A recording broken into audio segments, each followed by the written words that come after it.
आईएसपीओवी, वह भागा हुआ टेस्ट सब्जेक्ट क्या है? खाने के दौरान क्यूरियोसिटी रोक नहीं पाया। मैंने पूछा। किम हायुन ब्रेड पर बटर फैला रहा था। उसने सिर्फ आंखें उठाईं। ब्रेड का एक किनारा काटा, जबड़ा धीरे हिलाया, फिर बिल्कुल ठंडे लहजे में बोला, उसे लैब ले जाते समय खो दिया गया। भागना कहना सही नहीं है। उसे वापस ले आएंगे। तुम्हें चिंता करने की जरूरत नहीं। चिंता करने की जरूरत नहीं का मतलब साफ था, मत टोकना। समझ गया कि और पूछने का कोई फायदा नहीं। मैंने सामने रखा ब्रेड उठा लिया। ताजा बेक्ड ब्रेड की स्मेल हल्की मीठी थी, बाहर से थोड़ा क्रिस्प। बटर या जैम के बिना भी अच्छा लग रहा था। 2 स्लाइसेस जल्दी खा लिए। बाकी खाना नहीं छुआ। एक एप्पल उठाया और हुडी के फ्रंट पॉकेट में डाल लिया। किम हायुन की नजर अब भी मुझ पर टिकी हुई थी। कहां जा रहे हो? खा लिया। देर होने से पहले डिस्ट्रिक्ट भी जाना है। मैं एक पल रुका। वह एक बात थी। आसपास देखा, फिर धीरे से पूछा कि क्या कार उधार मिल सकती है। वह अजीब से एक्सप्रेशन के साथ हंसा। इस समय उसके अलावा मेरे पास और कोई रास्ता भी नहीं था। तुम लुटेरे हो क्या? पास भी चाहिए, कार भी। एम्प्लॉइज पास नहीं थे। यह पक्का करके मैंने कहा, कल हमने किया था। क्या सेक्स? एक ही बार था, और तुम बीमार होने की शिकायत कर रहे थे। ठीक से खत्म भी नहीं कर पाया। चेहरे से वो सलीकेदार यंग मास्टर लगता था, लेकिन बोलते ही सब बिगड़ जाता था। फिर भी जो उसने कहा वह सच था। मैंने बहस नहीं की, कहा कि ठीक है, रेंटल कार ले लूंगा। उसी समय उसने पॉकेट से कीज निकाली और मेरी तरफ बढ़ाई, जैसे पहले से तय हो। कार की लोकेशन मुझे हर समय पता रहेगी। मतलब साफ था, कोई गलत हरकत मत करना। मैं पास गया, कीज ली, सिर झुकाया। धन्यवाद। मुड़ते ही उसने मेरी रिस्ट पकड़ ली और खींच लिया। शरीर उसके करीब आ गया। एक पल में हम आमने सामने थे। ऊपर से देखने पर उसकी नाक की शार्प लाइन साफ दिख रही थी। उसने थोड़ा सिर उठाया और मुझे देखा। बिखरे हुए हेयर फॉरहेड पर गिर रहे थे, उसे उम्र से छोटा दिखा रहे थे। क्या हुआ? अचानक उसने मेरी वेस्ट पकड़ ली और चीक मेरे लोअर एब्डोमेन से रगड़ दिया, किसी पालतू जानवर की तरह जो अपने मालिक से लिपटता है। हर दबाव पर मेरा बॉडी हल्का सा कांप गया। क्या तुम अब भी मुझसे नाराज हो? उसकी आंखों में अजीब सी बेबसी थी। उसके अचानक आ जाने से मुझे नफरत थी, लेकिन सच यह भी था कि मटेओ का इलाज हुआ था और मेरे सिबलिंग्स अब सुरक्षित थे। अगर कहूं कि बिल्कुल नहीं तो झूठ होगा, लेकिन मैं ज्यादा आभारी हूं। अच्छा, तो आभारी ही रहना। समझ गया, अब छोड़ो, पीठ दुख रही है। वह शरारती मुस्कुराया। उसका हाथ वेस्ट से नीचे गया और मेरे बट को दबा दिया। हंसते हुए बोला कि कल उसने मुझे बहुत ज्यादा रफ तरीके से किया, लेकिन टीजिंग साफ दिख रही थी। मैंने उसे झटका दिया और पीछे हट गया। उसने कॉफी उठाई और आराम से मुस्कुराया। बेस पर मिलते हैं। बाहर निकलते समय एक एम्प्लॉई मुझे छोड़ने आया। क्या उसने सब सुन लिया? एलिवेटर में पहुंचते ही चीक्स जलने लगे। मैं बार बार फेस रगड़ता रहा। बेसमेंट में कार ढूंढते हुए तब समझ आया कि उसके पास कितनी गाड़ियां हैं। गिनना छोड़ दिया, बटन दबाया, आखिरी गाड़ी की लाइट जली। ब्लैक जीप थी। व्हील्स देखकर सुकून मिला। ड्राइवर सीट पर बैठा, पास लगाया, इंजन स्टार्ट किया। डेस्टिनेशन पूछा गया। मैंने डिस्ट्रिक्ट बी सेट किया और बाहर निकल गया। पहले गैंगसन से मिलना था, फिर मटेओ को ढूंढना। अगर वह डिस्ट्रिक्ट छोड़ चुका होगा तो शायद वहीं इंतजार कर रहा होगा। मैं दिल में बार बार यही दुआ कर रहा था कि वह वहीं हो। किम हायुन्स पीओवी। यह झंझट हो गया। किसी ने नहीं सोचा था कि वह ऐसे मिल जाएगा। क्वॉन सो यंग कई दिनों से सोई नहीं थी। सुबह की अफरा तफरी ने उसे और थका दिया था। उसने आंखों के नीचे के काले घेरे रगड़े और मुझे देखा। मेरी नजर ग्लास के अंदर थी। अजीब नहीं है? इतना शांत क्यों है? उसने बटन दबाया। ली सियोन जे। सुन रहे हो? कोई जवाब नहीं। मटेओ कहने पर भी वही सन्नाटा। मैं ग्लास के पास गया। अंदर वही ली सियोन जाए था जिसने डिस्ट्रिक्ट ए में हंगामा मचाया था।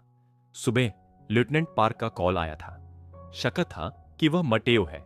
आयर भी वहां मौजूद था। आयर को भेजते ही मैं निकल पड़ा, लेकिन तब तक उसे पकड़ लिया गया था। वह झाड़ियों में बिना दिशा के घूम रहा था। कोई हमला नहीं, कोई विरोध नहीं।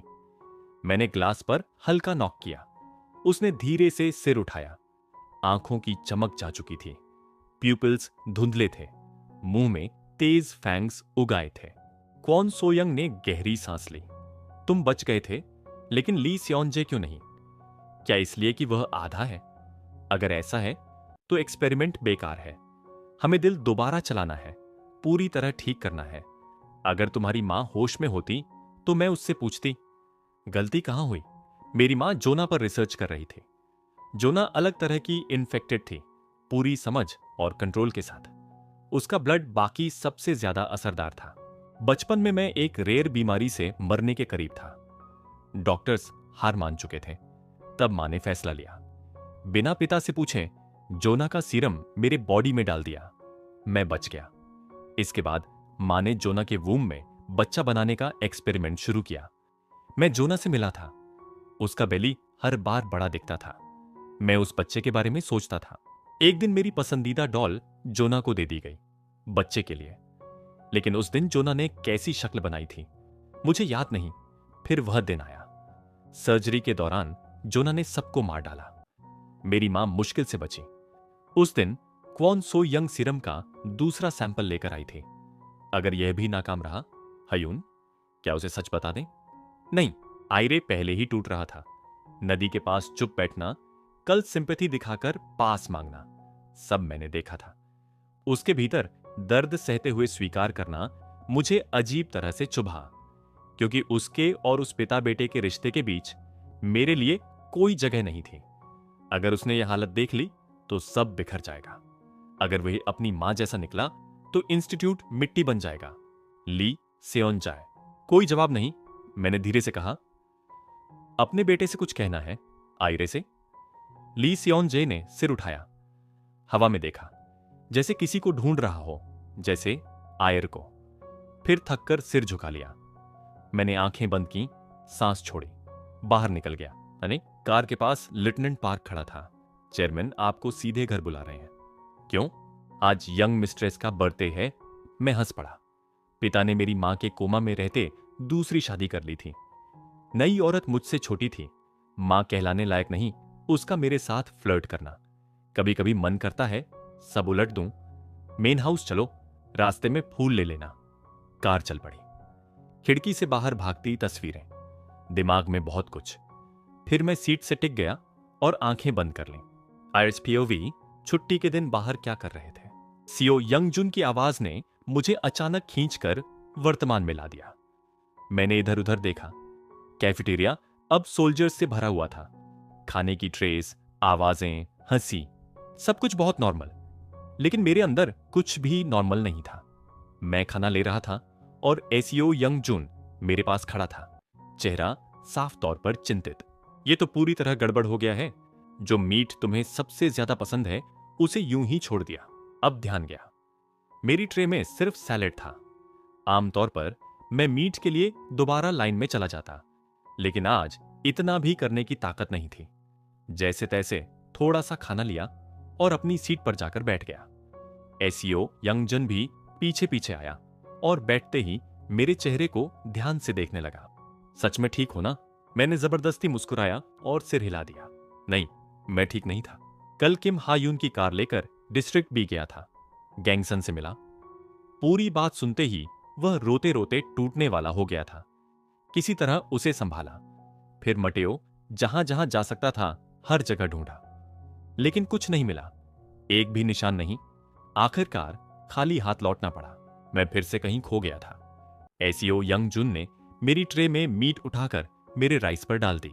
जल्दी खा, चेहरा सफेद पड़ गया है। ट्रेनिंग के दौरान फिर से बेहोश मत हो जाना। तभी मेरी नजर उसके आर्म पर पड़ी। बैंडेज लगी थी, वही इन्फर्मरी वाली जिस पर छोटा सा कार्टून बना होता है।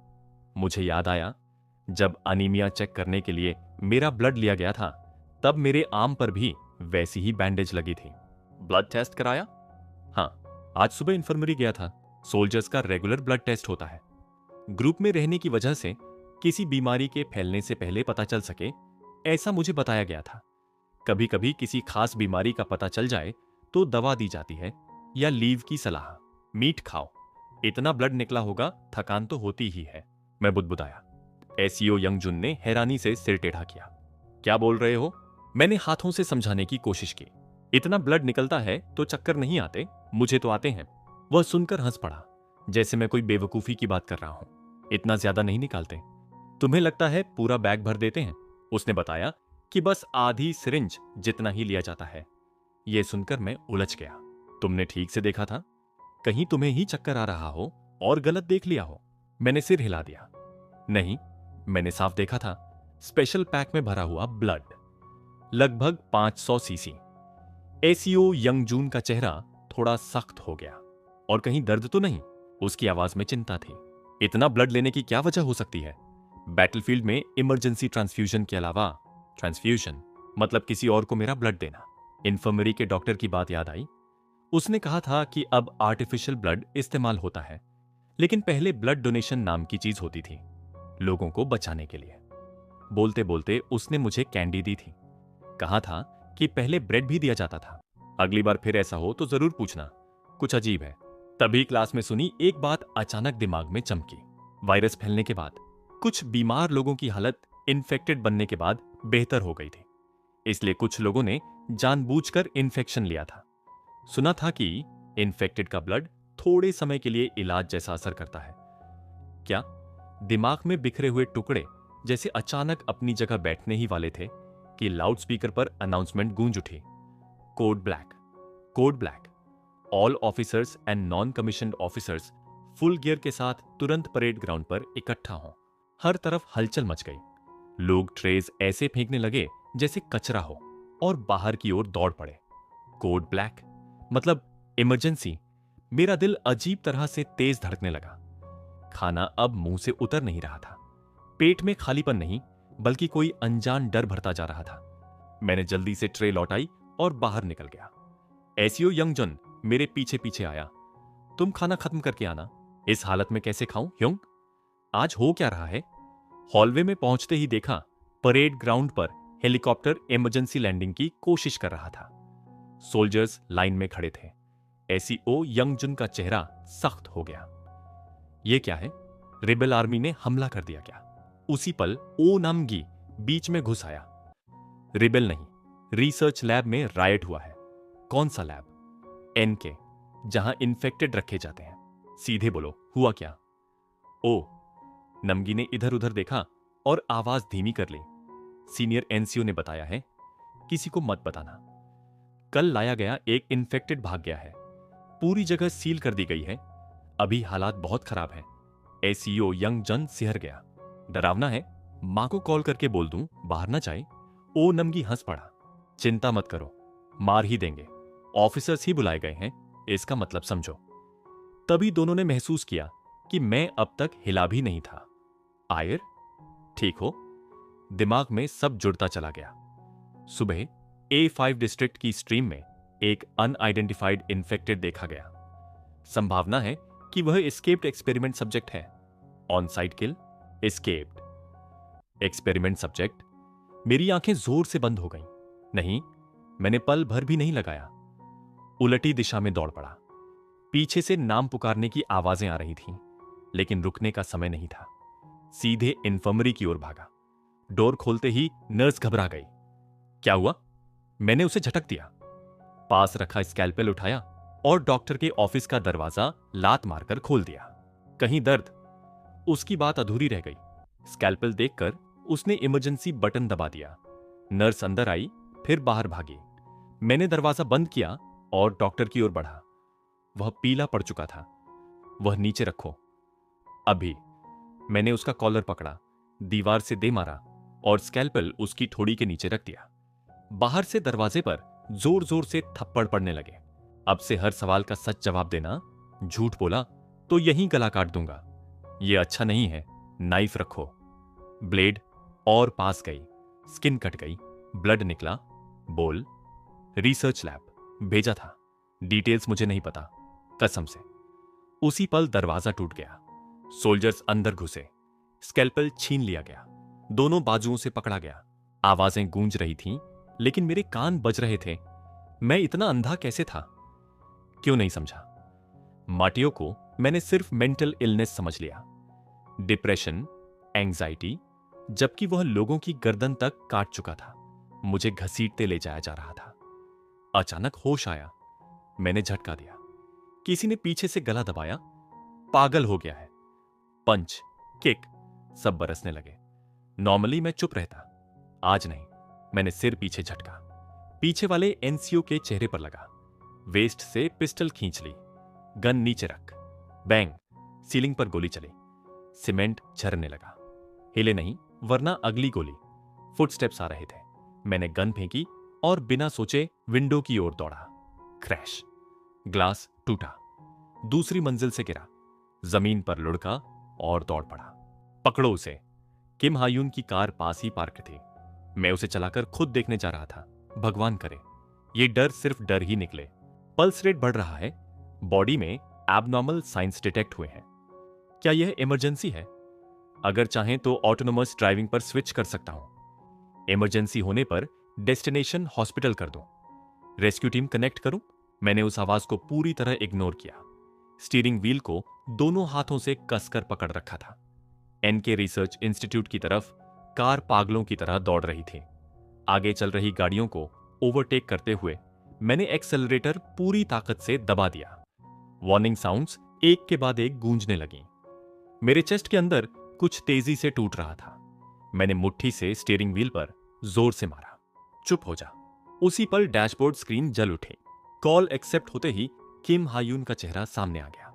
Where are you? उसकी शांत आवाज ने मेरे शरीर का खून उल्टा बहा दिया।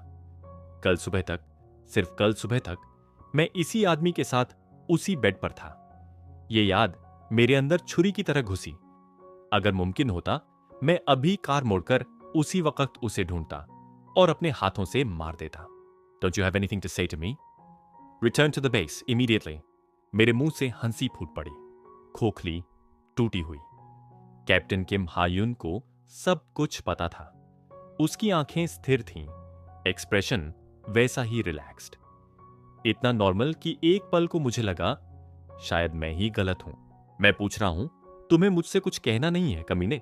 मैं चिल्लाया और कॉल काट दी, लेकिन उसकी आवाज फिर भी कार में गूंजती रही। Even if you go to the research institute, nothing will change. क्यों? डर लग रहा है कि तुम्हारे झूठ बाहर आ जाएंगे? मटेओ के साथ क्या किया तुमने? सर्जरी झूठ थी या मुझे बेवकूफ बनाकर मजा आ रहा था? इडियट की तरह मुझे कुछ पता ही नहीं चला। कुछ भी नहीं। Damn it! मैंने स्टीयरिंग व्हील पर पूरी ताकत से मारा। उसी पल एक कार सामने से कट मार गई। मैंने स्टीयरिंग घुमाया, कार कर्ब से टकराई, एक भारी आवाज आई और गाड़ी रुक गई। आयर! मैंने सिर उठाया। फोरहेड कटा हुआ था, हल्का ब्लड बह रहा था। स्क्रीन से किम हायून की आवाज आई, चिंता से भरी हुई। हिपोक्रेट, डबल फेस्ड, कूड़ा। Are you listening to me? मुझे उससे नफरत थी, लेकिन यही सबसे ज्यादा डरावना सच था। इस समय मुझे उसी की जरूरत थी। मेरे होंठ मुश्किल से खुले।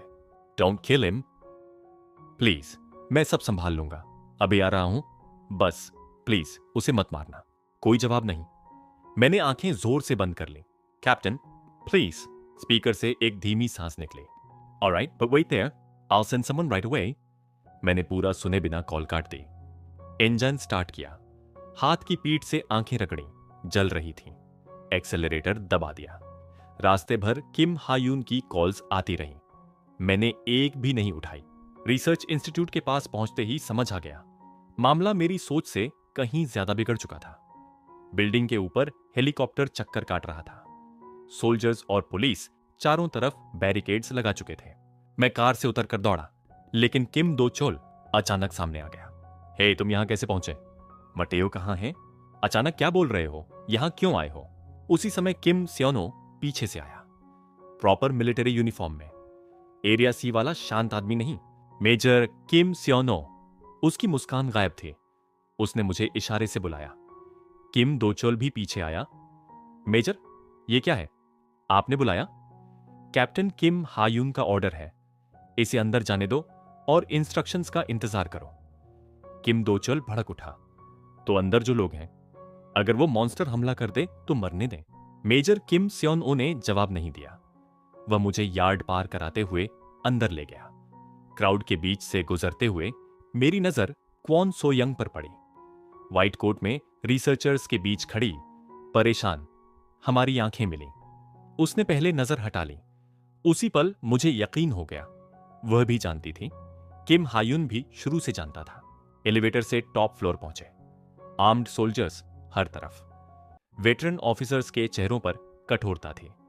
कुछ चेहरे पहचाने हुए थे। आज उनकी आंखों में हॉस्टिलिटी थी। मेरी आंखों में भी। मेजर, केल का ऑर्डर अचानक क्यों बदला? चुप रहो, फोकस रखो। रूफटॉप के दरवाजे पर मेजर किम सियोन ओ ने पिस्टल निकाली और मेरी तरफ बढ़ाई। मैंने देखा और सिर हिला दिया।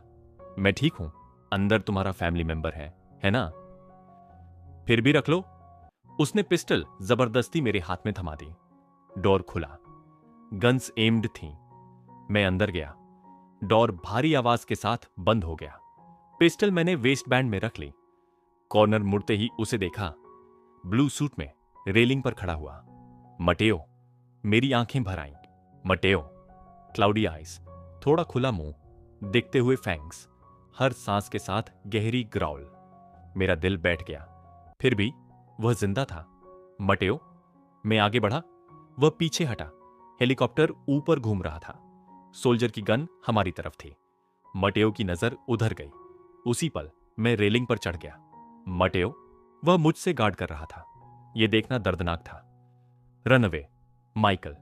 उसकी आवाज मेरे सिर में गूंज गई। अगर मैंने सुना होता, अगर किम हायून का ऑफर कभी एक्सेप्ट न किया होता, रिग्रेट ने मुझे डुबो दिया। ब्रदर, यह शब्द बहुत समय बाद निकला, बचपन का। फिर कभी नहीं कहा। चलो वापस चलते हैं, घर चलते हैं। मैंने हाथ बढ़ाया। उसकी आंखें बंद हुईं, खुलीं। उसने हेड के राइट साइड को पकड़कर कराह निकाली। मटेओ। उसने सिर उठाया, आंखों में थोड़ी सी होश की चमक। Mica, L? हां, मैं हूं। पहचान रहे हो मैं कौन हूं? मेरे आंसू बहने लगे। उसकी नजर में अब भी वार्मथ थी। माइकल, तुम यहां क्यों हो? मैंने उसके शोल्डर्स थाम लिए। चलो, सब समझा दूंगा। घर चलते हैं, प्लीज। मुझसे गलती हो गई। मुझे तुम्हारी बात सुननी चाहिए थी। उसका चेहरा दर्द से मुड़ गया। कॉन्शियसनेस फिसल रही थी। उसने बाहर की दुनिया को ऐसे देखा जैसे जीने से कोई लगाव ना हो। प्लीज ऐसा मत करो। अब मेरे पास सिर्फ तुम ही हो। मुझे छोड़कर मत जाओ। उसने धीरे से सिर घुमाया, मेरे आंसू पोंछे, मुस्कुराया। सॉरी। एक पल उसने मुझे जोर से धक्का दिया। बैलेंस गया। मैं पीछे गिरा। ऊपर देखा, माटेओ रेलिंग से बाहर जा चुका था। माटेओ। मैं दौड़ा, लेकिन कोई और मुझसे पहले था। रेलिंग पर एक हाथ, दूसरा नीचे। किम हायून। मटेओ हवा में लटका था। किम हायून ने कॉलर से पकड़ रखा था। मटेओ उसके आर्म को काट रहा था। फ्लैश गिर रहा था। ब्लड बह रहा था।